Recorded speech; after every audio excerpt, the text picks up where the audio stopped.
I returned a lost wallet to its owner.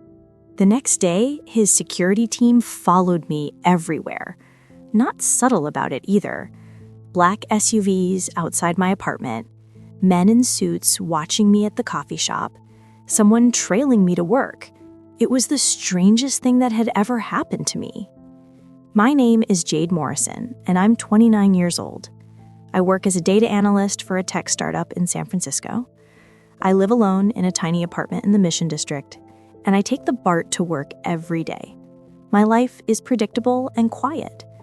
Or it was until I found that wallet. It happened on a Tuesday afternoon. I was leaving the gym after my usual workout when I saw it on the ground near the lockers. A black leather wallet. Expensive looking. I picked it up and opened it to see if there was ID inside. The driver's license showed a man in his mid-30s. Dark hair, strong jaw, serious expression. His name was Vincent Chen. The address listed was in Pacific Heights, one of the most expensive neighborhoods in San Francisco. The wallet also contained several credit cards, about $400 in cash, and a business card. Vincent Chen, CEO, Chen Industries. I had heard of Chen Industries. They were a major player in renewable energy. The company had been in the news recently for landing a $1 billion contract with the state of California. I could have just turned the wallet in at the gym's front desk, but something made me want to return it personally. Maybe because there was so much cash. Maybe because I'd lost my wallet once and knew how stressful it was. I pulled out my phone and searched for Chen Industries, found their headquarters address downtown. It was only a few blocks from my office. I decided I would drop the wallet off the next day during my lunch break. That Wednesday, I walked to Chen Industries headquarters. The building was impressive, all glass and steel. Very modern, very expensive looking. I walked into the lobby and approached the reception desk. "Hi," I said to the receptionist. "I found a wallet belonging to Vincent Chen. I'd like to return it." The receptionist's eyes widened slightly. "Mr. Chen's wallet?" she asked. "Yes," I said. "I found it yesterday at a gym." "One moment, please," the receptionist said. She picked up her phone and spoke quietly into it. Within 2 minutes, 3 men in suits appeared. "Ms. Morrison?" one of them asked. "How do you know my name?" I asked. "Your ID is in our system," the man said. "I'm David Lee, head of security for Chen Industries. We need to verify the wallet and ask you a few questions." "This seems excessive for a lost wallet," I said. "Nevertheless," the man said, "please come with us." I followed them to an elevator that required a keycard to access. We rode up to the top floor. The doors opened directly into what appeared to be an executive suite. "Wait here," David said, gesturing to a sitting area. I sat down, feeling increasingly uncomfortable. This was way more complicated than I had anticipated. About 10 minutes later, a door opened and a man walked out. It was Vincent Chen. In person, he was even more striking than his driver's license photo. Tall, probably 6'1", wearing a perfectly tailored suit. His hair was dark and slightly longer than business conventional. He had the kind of presence that commanded attention. "Ms. Morrison," he said, "thank you for returning my wallet." "You're welcome," I said. "I found it at the gym. I wanted to make sure you got it back safely." Vincent sat down across from me. "How much of the cash is missing?" he asked. "Nothing," I said. "I didn't take anything. I just wanted to return it." Vincent studied me for a long moment.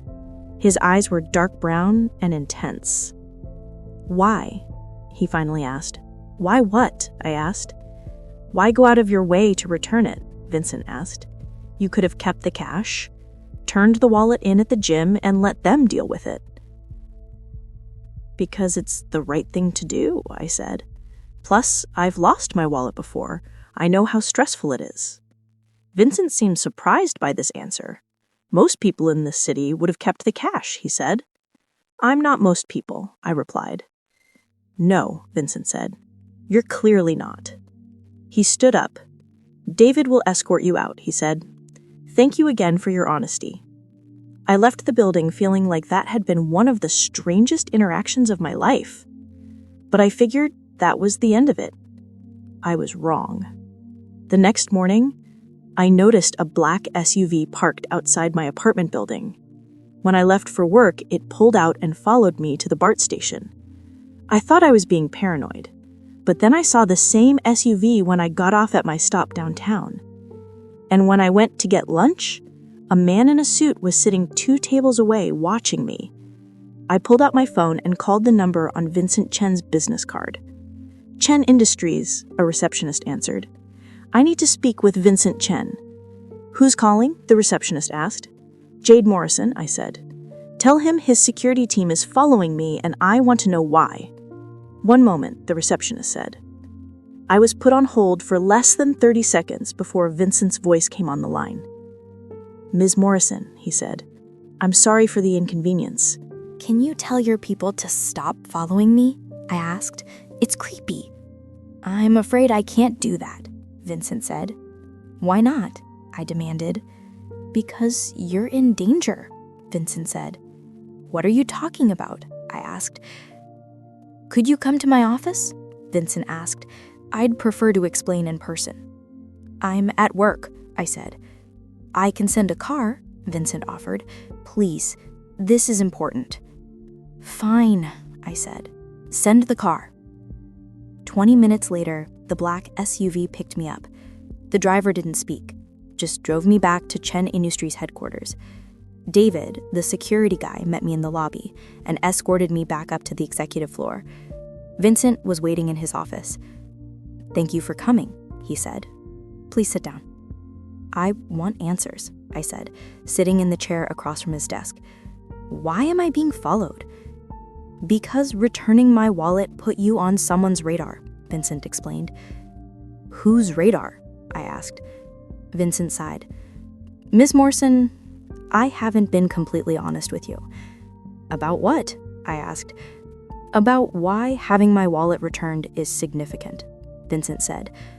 "My wallet contains access to encrypted information that certain people would kill to get." I stared at him. "Are you serious?" "Very serious," Vincent said. "When you returned the wallet, my security team reviewed all surveillance footage from the gym. We verified that you found it and brought it directly to my office without tampering with it. But here's the problem. Someone else was watching that footage too." "Who?" I asked. "We don't know their identity," Vincent said. "But we know they work for a competitor who has been trying to steal my company's technology for months. They saw you return the wallet. Now they think you might know something." "But I don't know anything," I said. "I just found a wallet." "They don't know that," Vincent said. "They think you might have copied data from the wallet before returning it." "This is insane," I said. "I didn't do anything wrong." "I know," Vincent said, "but you're still at risk." "So what?" I asked. "You're going to have people follow me forever?" "Just until we neutralize the threat," Vincent said. "How long will that take?" I asked. "I don't know," Vincent admitted. "Could be days, could be weeks." "Absolutely not," I said, standing up. "I did you a favor. I'm not going to have my life turned upside down because of it." "Miss Morrison," Vincent said, "please sit down." I remained standing. "If you don't want security protection, I can't force you," Vincent said. "But I need you to understand the risk. These people are dangerous. They've already attempted corporate espionage 3 times. They've threatened my employees. If they think you have information, they will come after you." I felt cold. This couldn't be real. "How do I know you're telling the truth?" I asked. "Why would I lie?" Vincent asked. "I don't know," I said. "Maybe you're paranoid. Maybe your security team is overreacting. Maybe this whole thing is crazy." "David," Vincent called. The security guy appeared at the door. "Show her the footage." David pulled out a tablet and brought it over to me. He pressed play on a video. The footage showed me in the gym parking lot. The timestamp was from yesterday. I watched myself find the wallet, but that wasn't the concerning part. The concerning part was the man in the background. He was watching me, following me with his eyes as I got into my car. "Who is that?" I asked. "Someone who works for my competitor," David said. "He followed you to your apartment. We intercepted him before he could approach you." I sat back down. This was real. I was actually in danger because I did a good deed. "What do I do?" I asked quietly. "You let us protect you," Vincent said. "For how long?" I asked. "Until it's safe," Vincent said. He leaned forward. "Ms. Morrison, I take responsibility for this. You helped me and ended up in danger because of it. I won't let anything happen to you." Over the next few days, I adjusted to having constant security. Men in SUVs followed me everywhere. David or one of his team members was always within sight. It was intrusive and weird, but also kind of comforting. On Friday, Vincent called me. "How are you holding up?" he asked. "I'm okay," I said, "just trying to live my normal life with bodyguards everywhere." "I appreciate your patience," Vincent said. "I wanted to ask if you'd have dinner with me tonight." "Why?" I asked. "To make up for the inconvenience," Vincent said, "and to thank you again for returning my wallet." "Dinner feels like a strange thing to do with someone whose security team is stalking me," I said. "They're protecting you, not stalking you," Vincent corrected. "There's a difference." "Fine," I said. "Where?" "I'll send a car at 7, Vincent said. "Wear something nice." The car picked me up at 7 p.m. I wore a simple black dress, the nicest thing I owned. We drove to a restaurant I had only read about in magazines, the kind where you need reservations months in advance. Vincent was waiting at a private table in the back. He stood when I approached. "You look beautiful," he said. "Thank you." I said, "This place is fancy." "I wanted to make up for the inconvenience," Vincent said. "Plus, the food is excellent." We talked about everything. I learned that Vincent had built Chen Industries from scratch after his father passed away and left him a small engineering firm. He had transformed it into a renewable energy giant over 10 years. "What about you?" Vincent asked. "How did you end up in San Francisco?" "I grew up in Oregon," I said. "Studied statistics in college. Got a job offer here after graduation and decided to take it." "Do you like it?" Vincent asked. "Data analysis?" "I like the puzzle of it," I said. "Finding patterns in chaos, making sense of numbers. But I don't love my job. The company culture is toxic." "Why don't you leave?" Vincent asked. "Because jobs are hard to find," I said. "And I have student loans and rent and all the normal reasons people stay in jobs they don't love." "What would you do if money wasn't an issue?" Vincent asked. I thought about it. "I'd want to work on something meaningful," I said. "Use data analysis to solve real problems, like climate change or inequality. Something that matters." "That's a good goal," Vincent said. "Maybe I can help with that." "I don't need your help," I said quickly. "I'm not a charity case." "I didn't mean it like that," Vincent said. "I meant that my company works on renewable energy. We use data analysts. If you're interested in meaningful work, you could apply." "That would be weird," I said, "considering everything." "Why?" Vincent asked. "Because you'd be my boss," I said. "And you're already having your security team follow me around." "I can keep professional and personal separate," Vincent said. "If you're qualified for the job, which I suspect you are, then why wouldn't I want to hire you?" "I'll think about it," I said. Over the next 2 weeks, the security continued, but something else developed. Vincent started calling me regularly, ostensibly to check on me and update me about the threat, but the conversations went beyond security updates. We talked about our families, our dreams, our fears. We had the kind of deep conversations that usually take months to develop. I found myself looking forward to his calls. One night, 3 weeks after returning the wallet, Vincent called late. "I'm sorry to bother you," he said, "but we have a situation." "What kind of situation?" I asked. The people who've been watching you, Vincent said. We've identified them and confirmed they work for my competitor. My security team wants to extract more information from you. Information about what? I asked. I don't know anything. They don't know that, Vincent said. Tomorrow, someone might approach you, try to ask you questions about me or my company. If that happens, I need you to call David immediately. Okay, I said. Vincent, how much longer is this going to go on? We're working on it, Vincent said. My legal team is building a case. Once we have enough evidence, we'll go to the authorities. What if they approach me and I don't have time to call David? I asked.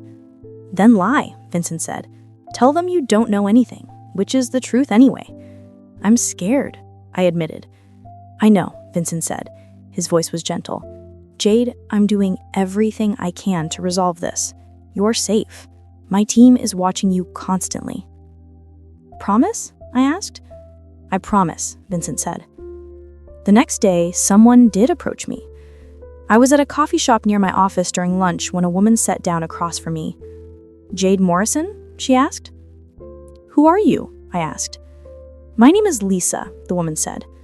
I work for a company that's very interested in Vincent Chen's work. I don't know Vincent Chen, I lied. Yes, you do, Lisa said. You returned his wallet 3 weeks ago. So, I said, that doesn't mean I know him. We think you might have information that could be useful to us, Lisa said, and we're willing to pay for it. I don't have any information, I said. I found a wallet, returned it, that's it. Lisa pushed an envelope across the table. There's $50,000 in there, she said, just for talking to us. I stood up. I'm not interested. Jade, Lisa said, you should reconsider. People who don't cooperate with us tend to have unfortunate accidents. I pulled out my phone and called David. His number was on speed dial now. Someone is threatening me, I said when he answered. Coffee shop on Market Street. I'm on my way, David said. 2 minutes. Lisa stood up. You're making a mistake, she said. Then she walked away quickly. David arrived with 3 other security members. They tried to follow Lisa, but she had disappeared into the crowd. Are you okay? David asked. I'm fine, I said, but she threatened me. Vincent needs to know about this, David said. Let's get you somewhere safe. They drove me to Chen Industries headquarters. Vincent was waiting at his office. He looked furious. Are you hurt? He asked as soon as I walked in. No, I said, just shaken up. Tell me exactly what happened, Vincent said. So I did. Described Lisa, what she said, the money, the threats. Vincent's jaw tightened as I spoke. This ends now, he said. He pulled out his phone and made a call.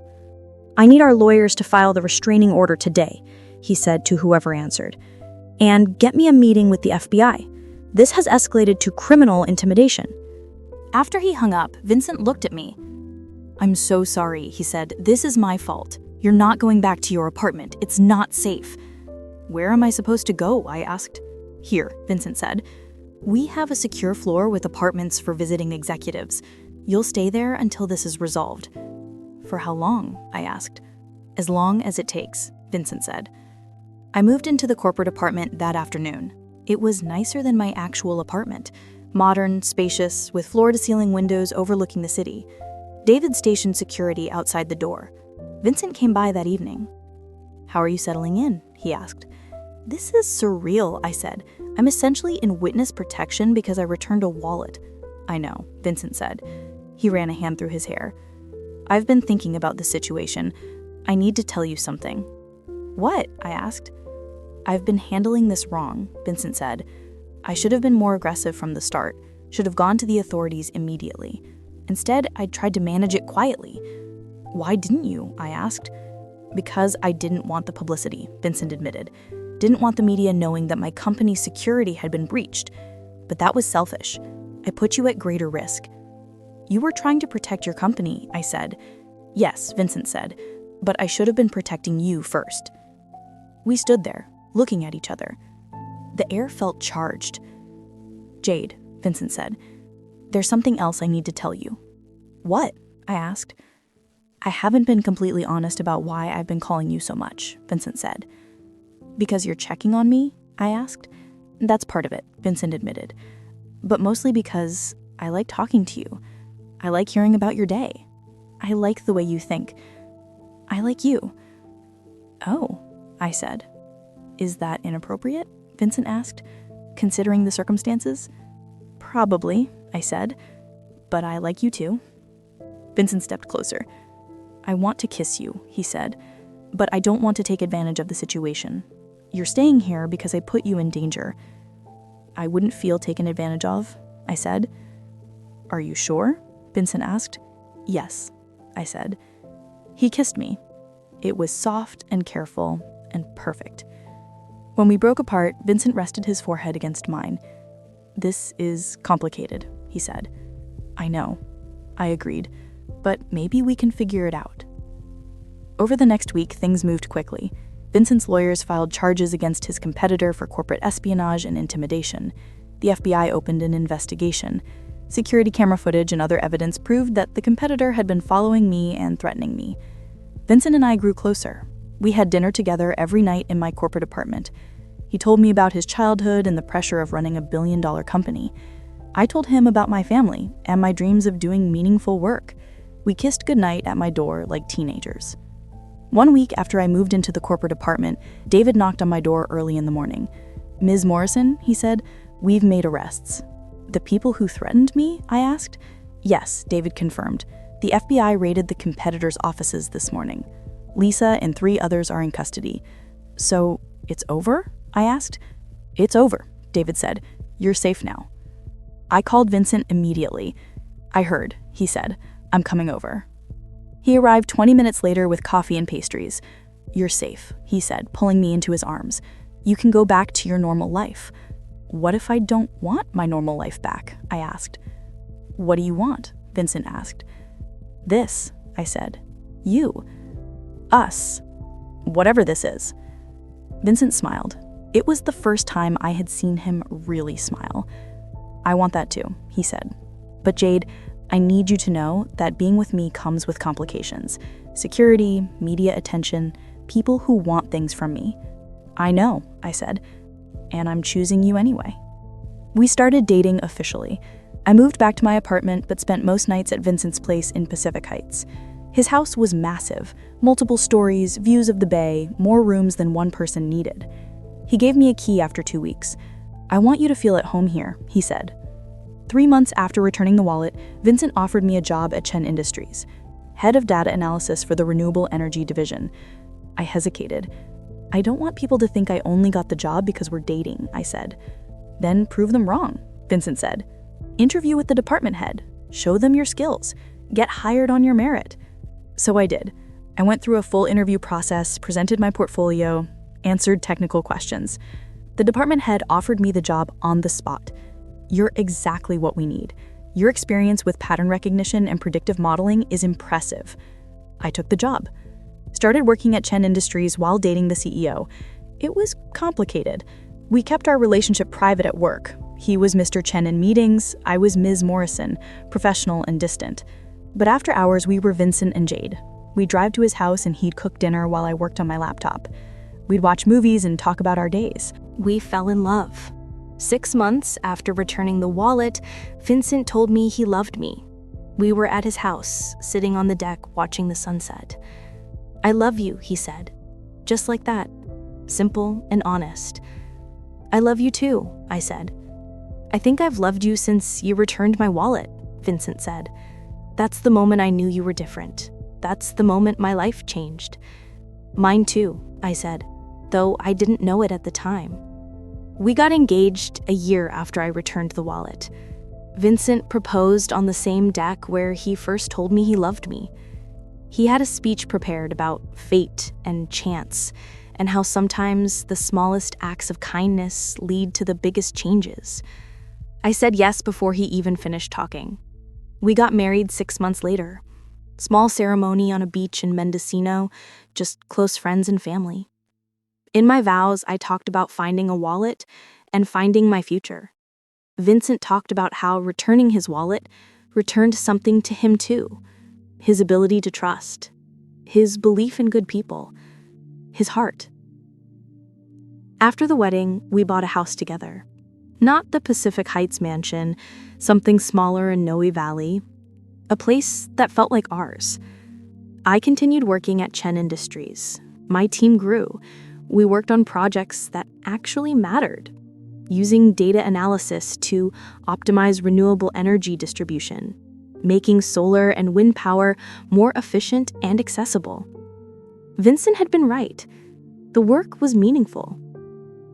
2 years after returning the wallet, Vincent and I were having dinner at home. "Do you ever think about that day?" Vincent asked. "When you found my wallet?" "All the time," I said. "What do you think about?" Vincent asked. "How different my life could have been," I said. "If I had just left the wallet at the gym, if I hadn't gone to your office, if I hadn't opened myself up to whatever this adventure became." "Would you change it?" Vincent asked. "Never," I said. "Even with the danger and the threats and all the complications?" "Even with all of that," I confirmed. "Because it led me to you." Vincent reached across the table and took my hand. "I tell people that you returned my wallet," he said, "but really you returned so much more. You returned my ability to believe in people, to trust, to love." We sat there holding hands across the dinner table, two people whose lives had collided because of a lost wallet, because of one small act of kindness that rippled into everything. 3 years after that day in the gym, we were still building our life together, still navigating the complications of his company and my career, and the fact that we met in the strangest possible way. But we made it work, because that's what you do when you find your person. You figure it out. Working at Chen Industries while being married to the CEO had challenges I hadn't anticipated. People assumed I got special treatment, questioned whether I had earned my position, wondered if my data analysis was actually any good or if Vincent just kept me around because I was his wife. It bothered me more than I wanted to admit. One day, about 6 months into my job, I overheard 2 coworkers talking in the break room. They didn't know I was there. "I bet she doesn't even do real work," one of them said. "Chen probably just gave her the job to keep her happy." "I've seen her work," the other one said. "It's actually good. But still, dating the CEO doesn't hurt." I walked into the break room. They both froze. "My work speaks for itself," I said. "If you have concerns about my performance, feel free to bring them to my manager." Then I left before they could respond. That night, I told Vincent what happened. He was furious. "I'll fire them," he said. "You can't fire people for gossip," I said. "Watch me," Vincent said. "Vincent," I said, "this is why I was worried about working here. People are always going to think I don't deserve my job." "Then prove them wrong," Vincent said. "Do work that's so good they can't question it." I did. I threw myself into my projects, worked late, came in early, produced analysis that was thorough and innovative. My team started winning recognition within the company. 6 months later, my department won an award for our work optimizing energy distribution. The CEO of a partner company specifically mentioned our data analysis in his speech. I was in the audience when he said it. Vincent was sitting next to me. He squeezed my hand. "I'm proud of you," he whispered. "Thanks," I said. "But I did this myself." "I know," Vincent said. "That's why I'm proud." 4 years after returning the wallet, we started talking about kids. "Do you want children?" Vincent asked one night. We were lying in bed, one of those late-night conversations that couples have. "I do," I said. "Do you?" "Yes," Vincent said, "but I'm scared." "Of what?" I asked. "Of not being a good father," Vincent said. "My dad was never around. He worked constantly. I don't want to be like that." "You won't be," I said. "You already know what not to do." "But what if work takes over?" Vincent asked. What if I become so focused on the company that I miss everything? Then we make rules, I said. Boundaries. We prioritize family. We got pregnant a year later. The pregnancy was hard. Morning sickness that lasted all day. Exhaustion. Mood swings that tested Vincent's patience. "I'm sorry I'm so difficult," I told him one day. I was crying over something ridiculous. I can't even remember what. "You're not difficult," Vincent said. "You're growing a human. That's hard work." "I don't know how to be a mom," I said. "We'll figure it out together," Vincent said. Our daughter was born in September. We named her Lily. She was perfect. Tiny and fierce and ours. Vincent cried when he held her for the first time. "She's ours," he kept saying. "We made her." Becoming parents changed everything. The first few months were brutal. Lily didn't sleep. I was nursing constantly. Vincent tried to help, but there was only so much he could do. We were both exhausted. My maternity leave ended after 3 months. Going back to work was harder than I expected. I felt guilty leaving Lily. Guilty for not being there. But I also needed work for my own sanity. Vincent was understanding. "We'll figure it out," he said. That was his answer to everything. "We'll figure it out." We hired a nanny named Maria. She was wonderful, patient and experienced, and Lily loved her. With Maria's help, things got easier. 5 years after returning the wallet, Vincent's company faced a major crisis. A competitor launched a lawsuit claiming Chen Industries had stolen their technology. It was completely false, but the lawsuit threatened the company's reputation and contracts. Vincent was stressed in ways I had never seen. He worked 16-hour days, barely slept, stopped eating regularly. "You're going to make yourself sick," I told him. "I don't have a choice," Vincent said. "If we lose this lawsuit, we lose everything." "Then let's make sure we don't lose," I said. I started helping, using my data analysis skills to build a case showing that Chen Industries had developed the technology independently, working with the legal team to compile evidence. Vincent and I became partners in a new way, not just husband and wife, but collaborators, fighting for something that mattered. The lawsuit took 9 months to resolve. We won. The judge ruled decisively in our favor, awarded us damages for the false claims. Vincent came home the day the ruling came down and just held me. "We did it," he said. "We did," I confirmed. That night, Vincent made a decision. "I'm stepping back from some of my responsibilities," he said. "What do you mean?" I asked. "I'm hiring a COO," Vincent said. "Someone to handle day-to-day operations. I want to spend more time with you and Lily. I don't want to miss her childhood the way my dad missed mine." "Are you sure?" I asked. "I'm sure," Vincent said. 6 years after returning the wallet, we bought a house in Mill Valley. Somewhere with a yard where Lily could play, good schools, a community. We commuted into the city for work, but came home to something that felt like real life. "This is nice," I said one evening. We were sitting on the porch watching Lily play in the yard. "It is," Vincent agreed. "Do you ever miss the city?" "Sometimes," I said, "but not enough to go back." "Me neither," Vincent said. 7 years after that day in the gym, Lily started kindergarten. We stood at the bus stop that first morning watching her get on. "She's growing up," Vincent said. He looked emotional. "She is," I agreed. "We're doing okay," Vincent said. "As parents." "You think so?" I asked. "She's happy and healthy and curious," Vincent said. "That's all we can ask for." 8 years after returning the wallet, I got an opportunity. A tech company in Silicon Valley wanted to hire me as their chief data officer. The salary was double what I made at Chen Industries. It would mean a longer commute, but significant career advancement. I showed Vincent the offer letter.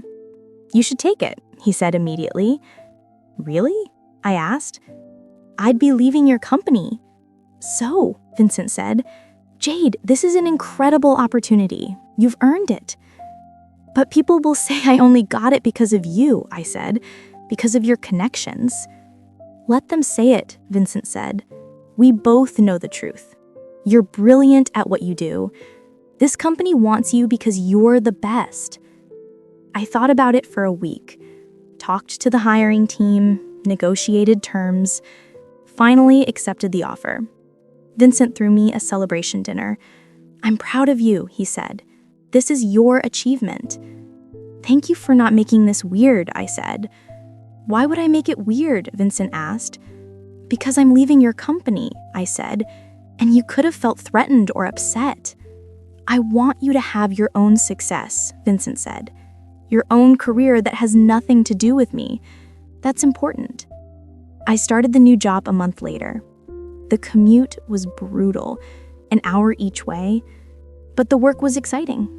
I was building something from scratch, creating data strategies for a company that was changing how people use technology.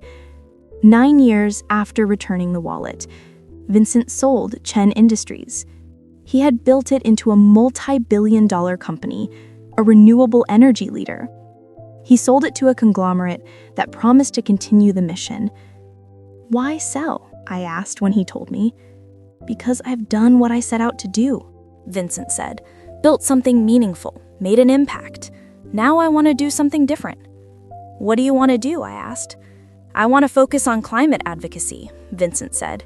Use my money and connections to push for policy changes. Work with startups, developing new clean energy tech. Make a bigger impact than I could with just one company. I love that, I said. Plus, Vincent added, I want more time with you and Lily. We're not getting these years back. 10 years after that day in the gym, we celebrated. Not with a big party, just dinner at home, reflecting on the decade. 10 years, I said, since I found your wallet. Best decade of my life, Vincent said. Mine too, I said, even with all the challenges. Especially with all the challenges, Vincent said. They made us stronger. Do you ever think about how random it was, I asked, that I found your wallet? That I decided to return it instead of just leaving it at the gym? All the time, Vincent said. But I don't think it was random. What do you mean? I asked. I think you were supposed to find it, Vincent said. I think we were supposed to meet. You believe in fate? I asked. I believe in you, Vincent said, and I believe that some meetings are too perfect to be coincidences. 11 years after returning the wallet, Lily started middle school. She was growing up fast, smart and confident and kind. One day, she came home and asked a question. Mom, she said, how did you and Dad really meet? We've told you, I said. I found his wallet and returned it. But what happened after that? Lily asked. Did you just start dating? It's more complicated than that, I admitted. So I told her a version of the story, about the security team following me, about the threats from Vincent's competitor, about falling in love while dealing with danger. That's so dramatic, Lily said. It was dramatic, I confirmed, but it was also the beginning of our family. Do you regret it? Lily asked. The danger and everything? Never, I said, because it led to your dad and eventually to you. 12 years after that day in the gym, I got promoted again. Chief Technology Officer for my company. I was now one of the highest-ranking executives. Vincent was incredibly proud. You've come so far from that tiny apartment in the mission, he said. We both have, I pointed out. That's what I love about us, Vincent said. We grew together. 13 years after returning the wallet, we took a family trip to Japan. 2 weeks exploring Tokyo and Kyoto with Lily. It was the first real vacation we had taken in years. This is nice, Vincent said one night. We were in a traditional inn in Kyoto. Just being together. No work, no stress. We should do this more often, I said. We should, Vincent agreed. I've been thinking about that. About what? I asked. About scaling back even more, Vincent said. I've been doing advocacy work, but it's still consuming. Maybe it's time to really step back, focus on family. What would you do with all that free time? I asked. Spend it with you, Vincent said. With Lily. Maybe travel more, Maybe just exist without always having a mission. I'd like that, I said. 14 years after returning the wallet, Lily started high school. We were both feeling the passage of time. Our daughter wasn't a little kid anymore. She was becoming her own person. One evening, Lily was doing homework at the kitchen table. Vincent and I were cooking dinner together. "This is nice," I said quietly to Vincent. "What?" he asked. "This." I gestured at our life. Cooking dinner, Lily doing homework, just being a normal family. "We've never been a normal family," Vincent said, "but I know what you mean. It's good. It's really good," I agreed. 15 years after that day in the gym, we had built a life neither of us had imagined. Vincent was spending his time on climate advocacy and philanthropy. I was running technology strategy for a major company. Lily was thriving in school. One night, Vincent and I were alone. Lily was at a friend's house. We had the house to ourselves for the first time in months. 15 years, Vincent said, since you found my wallet. Hard to believe, I said. What do you think about when you look back? Vincent asked. How scared I was, I said. When your security team started following me, when I realized I was endangered just for doing a good deed. But also, how brave you are, Vincent said. You could have walked away, could have told me to handle it myself, but you stayed. Because I wanted to know how it would end, I said. And, Vincent asked, how did it end? It didn't end, I said. We're still here, still building, still figuring it out. That's the best ending, Vincent said, the one that doesn't end. 16 years after returning the wallet, something unexpected happened. David, the head of security who had protected me all those years ago, retired. He came to dinner at our house to celebrate. You two, you're one of the success stories. What do you mean? I asked. I've been in security for 30 years, David said. Seen a lot of situations like yours. Woman in danger, protective custody, all that. Most of the time, once the threat is gone, people move on with their lives. Never see each other again. But not you two, David continued. You actually built something. That's rare. We were both in the right place, I said. Right time, Vincent added. Or right wallet, David joked. After David left, Vincent pulled me close. He's right, Vincent said. About what? I asked. About us being rare, Vincent said. What we have, it doesn't happen often. I'm glad it happened to us, I said. Me too, Vincent said. 17 years after that day in the gym, Lily graduated high school. We sat in the audience watching her walk across the stage. She's amazing, I said. She is, Vincent agreed. We did that. We raised her. Together, I said. That's the key. 18 years after returning the wallet, Lily left for college. The house felt empty, just Vincent and I for the first time in years. This is weird, I said. Being alone again. It is, Vincent agreed. But also kind of nice. We have time for us now. What should we do with it? I asked. Anything we want, Vincent said. Travel, take up hobbies, remember what it was like to just be a couple. I like that idea, I said. 19 years after that day in the gym, we renewed our vows. We stood in our backyard with close friends and family watching. In my vows, I talked about finding a wallet and finding my future, about how one act of kindness led to everything.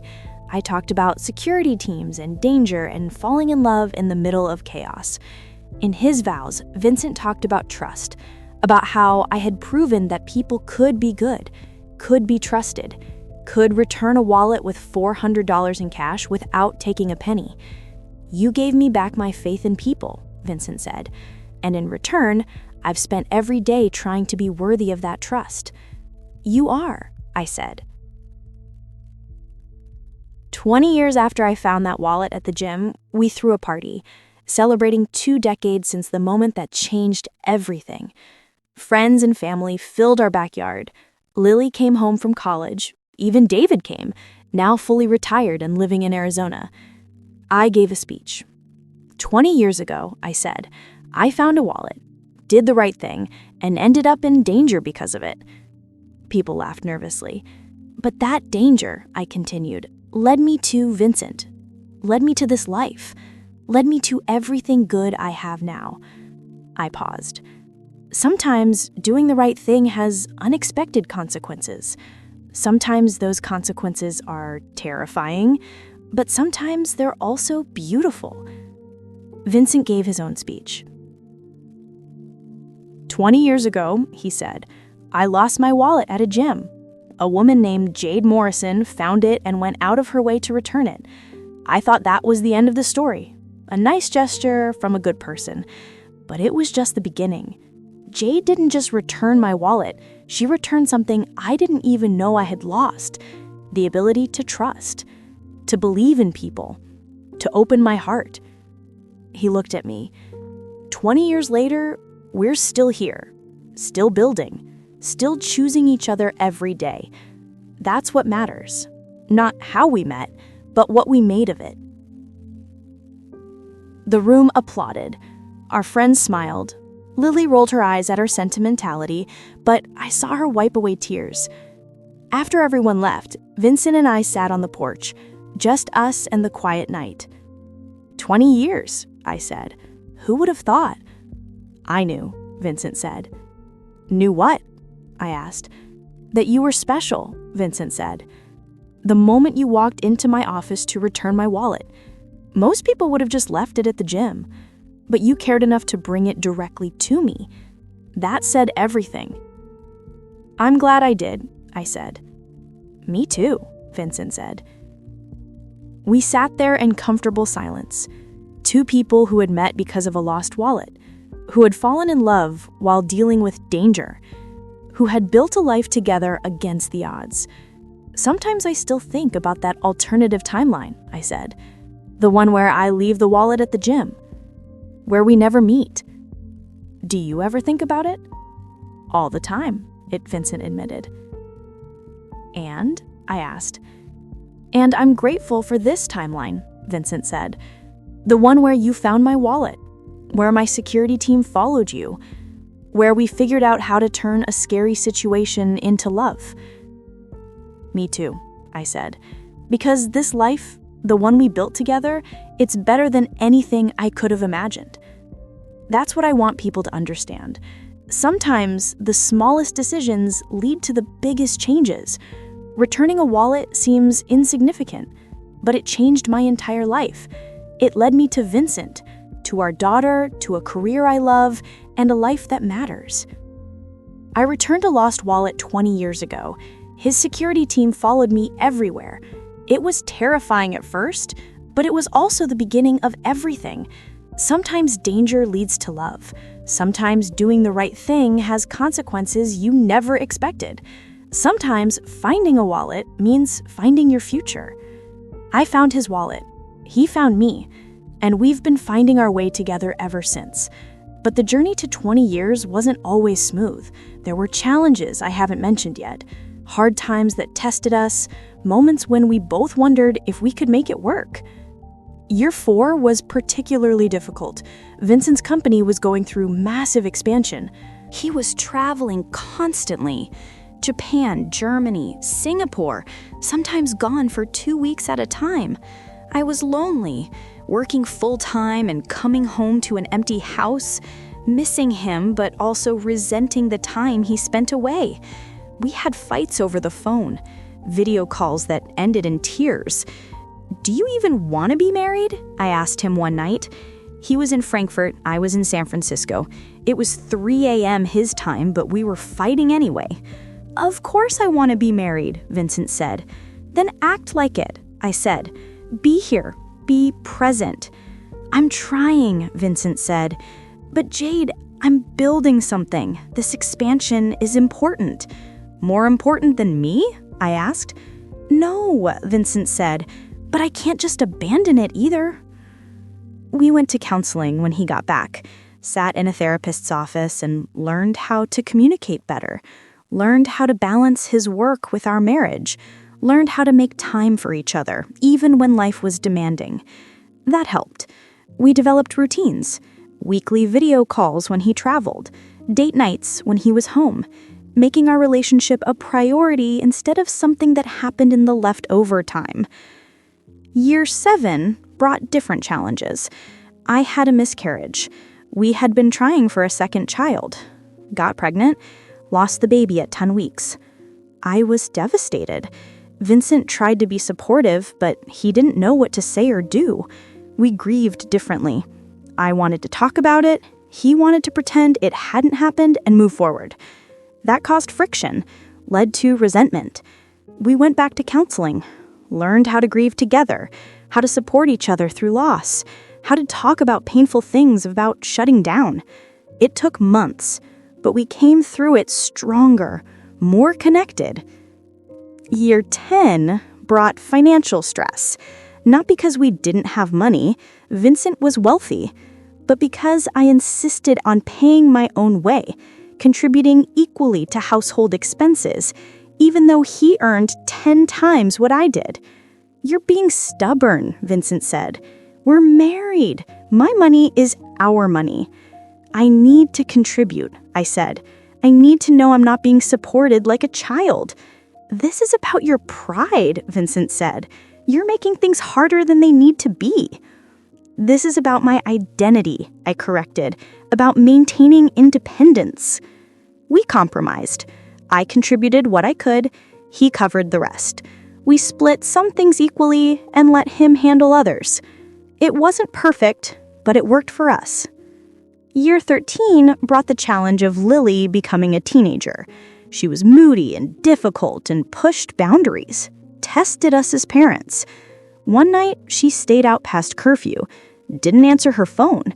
We were terrified. Vincent wanted to ground her for a month. I wanted to understand why she broke the rules. We disagreed on how to discipline her, fought about it after she went to bed. "You're too soft," Vincent said. "She needs consequences." "You're too harsh," I said. "She needs understanding." We had to learn how to parent together, how to present a united front, how to balance discipline with empathy. It took time, lots of conversations with Lily and with each other, but we figured it out. Year 15 brought the challenge of his mother. Vincent's mom had never approved of me, thought I was too ordinary for her successful son. She lived in Hong Kong and rarely visited, but when she did, she made her disapproval clear. "Your wife should dress better," she said to Vincent in Mandarin. She didn't know I had been learning the language. "More appropriate for your position." "I heard that," I said in Mandarin. Vincent's mom looked shocked. "Your wife speaks Mandarin?" she asked Vincent. "Yes," Vincent said, "and she's perfect, exactly as she is." After she left, Vincent apologized. "She's from a different generation," he said. "She has different expectations." "I don't need her approval," I said, "but it hurt." "I know," Vincent said. "For what it's worth, I approve. You're everything I ever wanted." That helped, but the relationship with his mother remained strained. Year 17 brought health scares. Vincent found a lump, had to get it biopsied. Waiting for results was torture.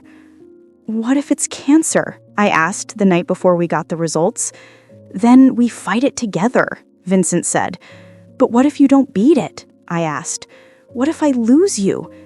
"You won't," Vincent said. "But Jade, if something happens to me, I need you to know something."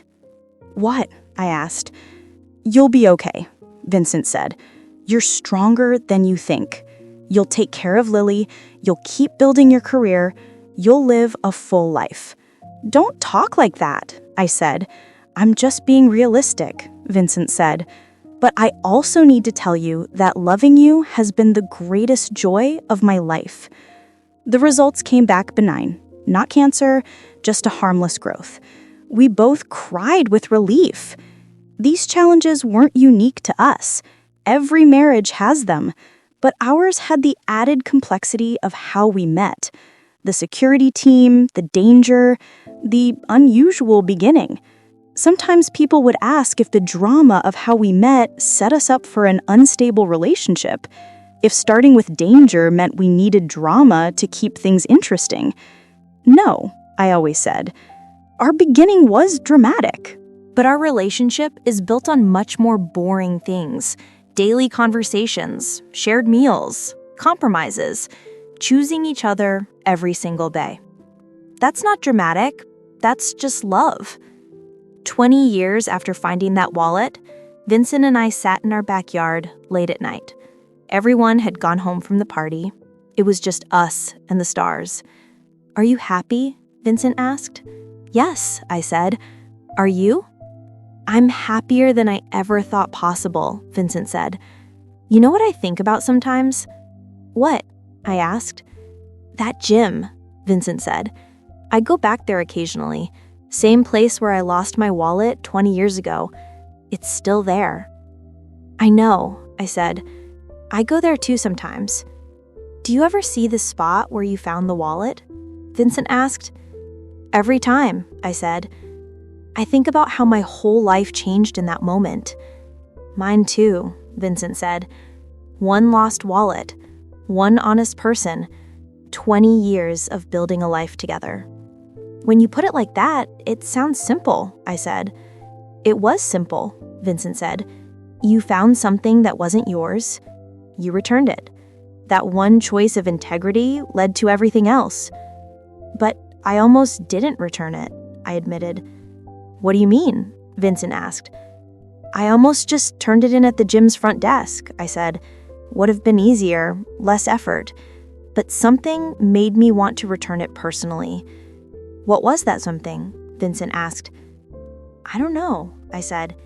"Instinct? Fate? Or maybe I just thought about how stressed I was when I lost my wallet once, how grateful I was to get it back. I wanted to give someone else that relief." "That's who you are," Vincent said. "Someone who thinks about other people. Someone who goes out of their way to do the right thing." "Is that who I am?" I asked. "That's who you were 20 years ago," Vincent said. "And that's who you still are. The core of you hasn't changed, even though everything else has." "Everything has changed," I agreed. "I'm not the same person I was at 29. "Good," Vincent said. "Growth is important. But your core, your integrity, your kindness, that's all still there." "That's what I fell in love with." "I fell in love with your core too," I said. "Your intensity, your protectiveness, your ability to take action. Those things haven't changed either." "We've grown," Vincent said, "but we've grown together. That's the key. Some couples grow apart. We grew in the same direction." "Because we chose to," I said. "Yes," Vincent agreed. "Because we chose to." 20 years of choosing each other. Every single day, even when it was hard, especially when it was hard. "That's what marriage is," I said. "Daily choices, daily commitment, not just the wedding day vows, but the everyday living of them." Vincent stood up and held out his hand. "Dance with me," he said. "There's no music," I pointed out. "We don't need music," Vincent said. So we danced in our backyard under the stars. Two people who had met because of a lost wallet, who had fallen in love while dealing with threats and danger, who had chosen each other every day for 20 years. "This is perfect," I said. "It is," Vincent agreed. "You know what else is perfect? The fact that we still have more time. More years, more choices, more dancing in the backyard." "I like that," I said. "The idea that we're not done yet." "We're never done," Vincent said. "That's the beauty of it. As long as we're both here, we keep building, keep growing, keep choosing each other." 20 years after I returned that wallet, I understood something I hadn't understood at the beginning. Love isn't about dramatic gestures or fairy tale moments. It's about the daily choice to show up, to be patient, to compromise, to choose partnership over pride.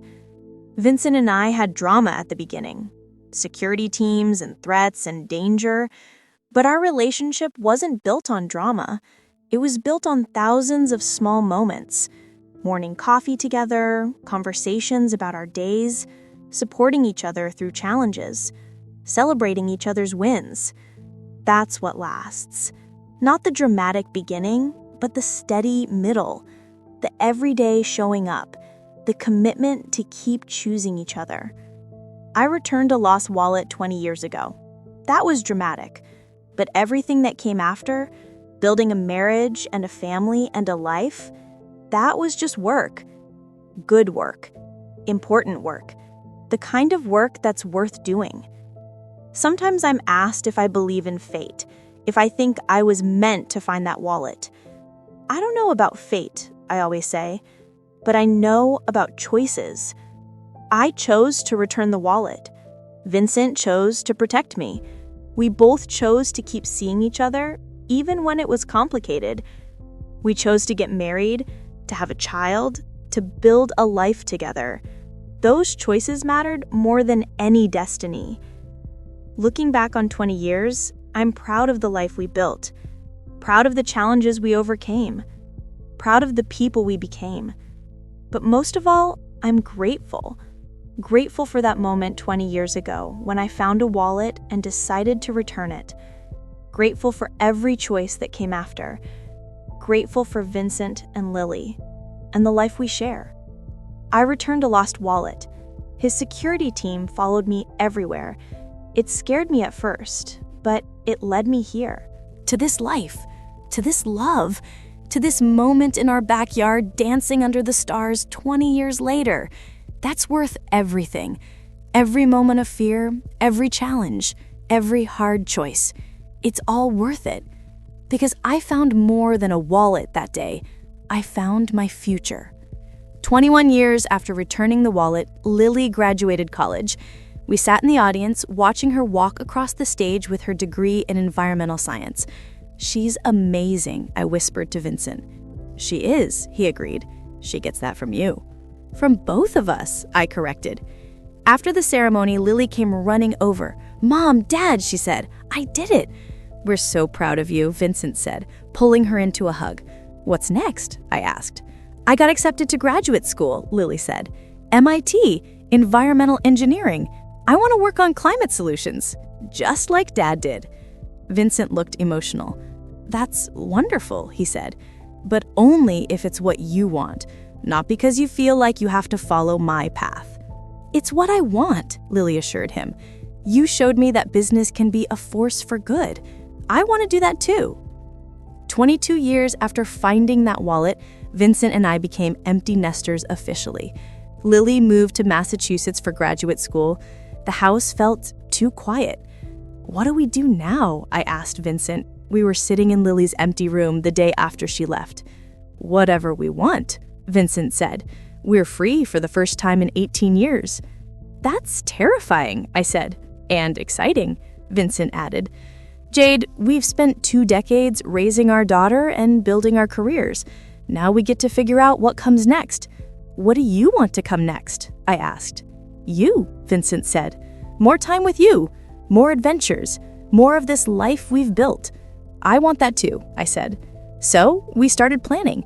Booked trips we had always talked about taking but never had time for, started hobbies we had abandoned when Lily was born, remembered what it was like to just be a couple. 23 years after returning the wallet, we took a 3-month trip around the world. I had stepped back from my executive role to a consulting position. Vincent was fully retired. We were free to travel. We went to places we had always dreamed of seeing: New Zealand, Morocco, Iceland, Argentina. At each stop, we talked about our life, about what we wanted for the next chapter. "I want to write a book," Vincent said one night. We were in Buenos Aires, sitting in a cafe after dinner. "About what?" I asked. "About building a sustainable business, about using capitalism as a tool for environmental good. I think I have something to say about that." "You should write it," I said. "What about you?" Vincent asked. "What do you want to do?" "I want to teach," I said. "Maybe at a university. Pass on what I've learned about data analysis." "That's perfect for you," Vincent said. So we made plans. Vincent started writing. I reached out to universities about teaching positions. 24 years after finding that wallet, we moved again. Not far, just downsizing. The big house in Mill Valley felt too large with just the two of us. We bought a condo in San Francisco, walking distance to museums and restaurants and culture, close to my new teaching position at UC Berkeley. "This feels right," I said, the day we moved in. "Like coming full circle." "How so?" Vincent asked. "We started in the city," I said, "then moved to the suburbs to raise Lily. Now we're back in the city, just the two of us again." "It does feel right," Vincent agreed. 25 years after that day in the gym, we throw another party.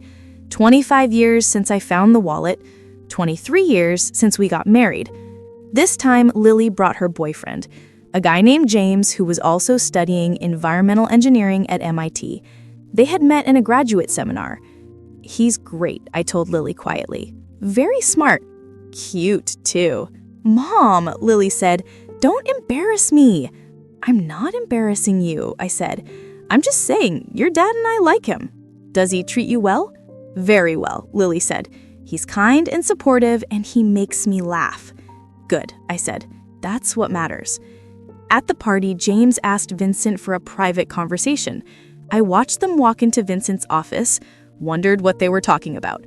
20 minutes later, they came out. James looked nervous but happy. Vincent looked emotional. "He asked me for permission to propose," Vincent told me later that night, after everyone had left. "Permission?" I asked. "That's so old-fashioned." "I thought it was respectful," Vincent said. "What did you say?" I asked. "I said yes," Vincent said.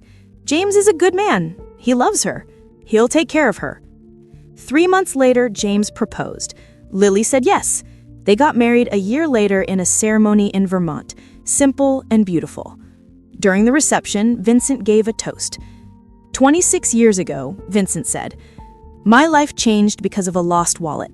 A woman named Jade found it and returned it. She could have kept the cash, could have just left it at the gym, but she went out of her way to do the right thing. That small act of integrity led to everything. To our marriage, to our daughter Lily, to this moment, watching Lily marry someone wonderful." He paused. "I tell this story because I want James and Lily to understand something. Marriage isn't about the dramatic moments. It's about integrity, about doing the right thing even when it's hard, about choosing your partner every day. Jade and I have been choosing each other for 26 years. That's what makes love last." The room applauded. I was crying. Lily was crying. Even James looked emotional. After the wedding, Vincent and I danced. "You gave a good speech," I said. "I meant every word," Vincent replied. "I meant every word too, when we got married," I said. "I still mean them." "Good," Vincent said, "because I'm planning on at least 26 more years." "Deal," I said. 27 years after returning the wallet, Vincent's book was published. It became a business bestseller. He was invited to speak at conferences and universities. "I'm proud of you," I told him after his first big speaking engagement. "It's strange," Vincent said, "being recognized for writing about business instead of for running a company." "You're inspiring people," I said, "teaching them. That's more important than running one company." "Maybe," Vincent said, "but I couldn't have done any of it without you." "I just supported you," I said. "You did more than that," Vincent said. "You showed me that success isn't just about building businesses. It's about building a life, a family, a partnership. That perspective changed everything." 28 years after finding that wallet, I published my own book, a textbook on data analysis used in universities across the country. "We're both published authors now," I told Vincent. "Who would have thought?" "I always knew you had it in you," Vincent said. 29 years after that day in the gym, we became grandparents. Lily and James had a baby girl. They named her Jade, after me. I cried when Lily told us. "She's perfect," I said, holding my granddaughter for the first time. "Just like you were." "This is surreal," Vincent said. "We're grandparents." "Young grandparents," I corrected. We're only 58 and 62. Still, Vincent said, it's a new chapter. I like it, I said. 30 years after I returned that wallet, we celebrated the milestone. 3 decades since that moment in the gym that changed everything. We stood in our condo in San Francisco, just the two of us. 30 years, I said. Hard to believe. Best 30 years of my life, Vincent said. Mine too, I said. Do you ever wonder what your life would have been like if I hadn't found the wallet? Vincent asked. All the time, I admitted. Would you have met someone else? I asked. Would you have gotten married? Had kids? I don't think so, Vincent said. Before you, I was married to my work. Didn't believe in real relationships. You changed that. What about you? Vincent asked. Would you have stayed at your old job? Found someone else? Maybe, I said. But not anyone like you. You're one of a kind. We're both lucky, Vincent said. That you found that wallet, that you chose to return it, that we chose each other. It wasn't just luck, I said. We made choices. Good choices. Yes, Vincent agreed. We did. Looking back on 30 years, I'm amazed by everything. By the life we built from that one moment. By the love that sustained us through challenges. By the family we created. I returned a lost wallet 30 years ago. That simple act led to everything.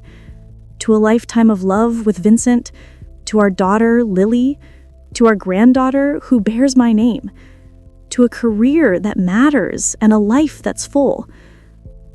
Sometimes people ask me if I'd do it all again, if I'd make the same choice knowing everything that came after, the danger, the challenges, the hard work of building a marriage and a family. Yes, I always say, 1,000 times yes, because that wallet led me to my person, to my partner, to my home. I found a wallet 30 years ago. His security team followed me everywhere. It was the beginning of the greatest adventure of my life. That's what I want people to understand. Small acts matter. Honest choices lead to big changes. One decision to do the right thing can change your entire life. I returned a lost wallet, found my future, built a life beyond my wildest dreams. All because I chose integrity over convenience. All because I went out of my way to return something that wasn't mine.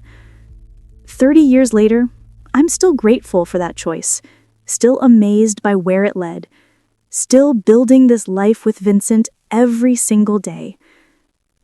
Did you like my story? Which city are you listening from? Let's meet in the comments. If you liked the story, you can support me by sending a super thanks so I can keep bringing more stories like this. Thank you so much for your sweet support. I'm looking forward to your comments on the story. On the screen, you can see 2 new life stories that I highly recommend. There's so much more on my channel. Don't forget to subscribe. See you in the next life story. With love and respect.